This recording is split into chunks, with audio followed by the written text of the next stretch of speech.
तो बद्दू लोग हैं, इनको क्या मालूम है।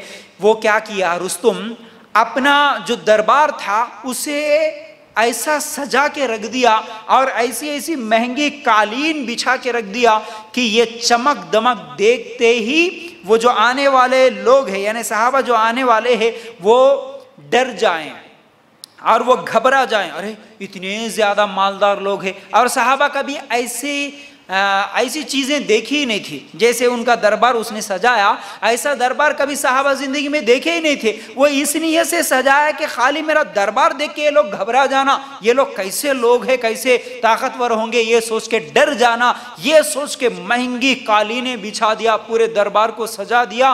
और वहाँ पर ये जो साद बिन अबी वक्कास रज़ी अल्लाह ताला अन्हु भेजे, रबी बिन आमिर रज़ी अल्लाह ताला अन्हु को भेजे, कुछ सहाबा को साथ में दे के जाओ, पहले तुम जाके उससे बात करके आ जाओ। अल्लाह अकबर। याद रखना सहाबा का ईमान कैसा था, सहाबा का तक़वा कैसा था। एक मिनट के लिए भी, एक लम्हे के लिए भी सहाबा उसके दरबार को, उसकी चमक दमक को, उसकी कालीनों को देखे नहीं, उस पर नजर भी नहीं पड़ी इन लोगों की। उसको देख के घबरा जाना, दूर जाना या डर जाना तो दूर की बात। ये जो रबी बिन आमिर रज़ी अल्लाह ताला अन्हु अपने सवारी पर बैठकर, उनके हाथ में एक नेज़ा था, एक तलवार था, बड़ा तेज था, उसको जमीन पे उसने जो कालीन बिछाई उस कालीन पे ऐसा रगड़ते हुए जा रहे थे, उसकी कालीन को काटते हुए जा रहे थे। रबी बिन आमिर रज़ी अल्लाह रुस्तुम के पास गए इसी हालत में, और फिर उसके पास जाने के बाद उस कालीन को चीरते हुए जब गए तो उस ईरानी जो बादशाह था रुस्तुम, उसके आंखों में आंखें डालकर रबी बिन आमिर रज़ी अल्लाह ताला अन्हु ने जो अल्फाज कहे हैं, तारीख में लिखे गए ऐसे अल्फाज उन्होंने जाके कहा कि हम इसलिए आए कि बंदों को बंदों की गुलामी से निकालकर अल्लाह की गुलामी में लाने के लिए आए। हम बंदों को बंदों की गुलामी से निकालकर एक अल्लाह का गुलाम बनाने के लिए आए। हम बातिल अदियान के जुल्म सितम से नजात दिलाकर इस्लाम के अदलो इंसाफ के ज़ेरे साए में लाने के लिए आए।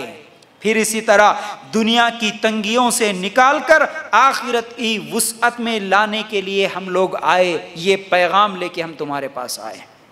रुस्तुम नहीं माना, यानी इस्लाम की दावत दिए थे, रुस्तुम नहीं माना। फिर उसके बाद जंग शुरू हुई तो ऐसा हो गया कि रुस्तुम हैरान हो गया, और मार का जब शुरू हुआ, ये तारीख की बहुत बड़ी जंग थी। उसी वक्त हालांकि साद बिन अबी वक्कास रज़ी अल्लाह ताला अन्हु कमांडर थे, 30,000 की फौज लेके गए 1 लाख की फौज के सामने, और उस 1 लाख की फौज में 70 हाथी भी थे, हाथी वाले थे वो लोग, हाथियां उनके पास थे, हाथियों के साथ जंग में आए। उन हाथियों को देखकर शुरू में सहाबा के घोड़े बिदकने लगे, भागने लगे, क्योंकि कभी हाथियों का सामना नहीं हुआ था। लेकिन उसके बावजूद उस 1 लाख की फौज के सामने 30,000 सहाबा उनके साथ जंग करते हैं, और कमांडर साद बिन अबी वक्कास रज़ी अल्लाह ताला अन्हु। उसी वक्त फिर इनको एक बीमारी भी आ गई थी, वो बीमारी में मुलव्विस थे, ऐसी बीमारी लग चुकी है जिस्म से कीड़े निकाल के फेंक रहे थे। तो कमांडर साद बिन अबी वक्कास रज़ी अल्लाह ताला अन्हु दरख्त के ऊपर चढ़ते हैं, दरख्त के ऊपर बैठकर उस जंग को देखते हुए कमांडरी करते हैं, चिट्ठियां लिख लिख के भेजते हैं कि देखो इधर से जाना, इधर इतने आदमी जाना, यहाँ से लड़ना, यहाँ तीर चलाना, यहाँ तलवार चलाना। दरख्त पे बैठकर देखते हुए कमांडरी करे। ये है साद बिन अबी वक्कास रज़ी अल्लाह ताला अन्हु। तारीख की बहुत बड़ी जंग मुसलमान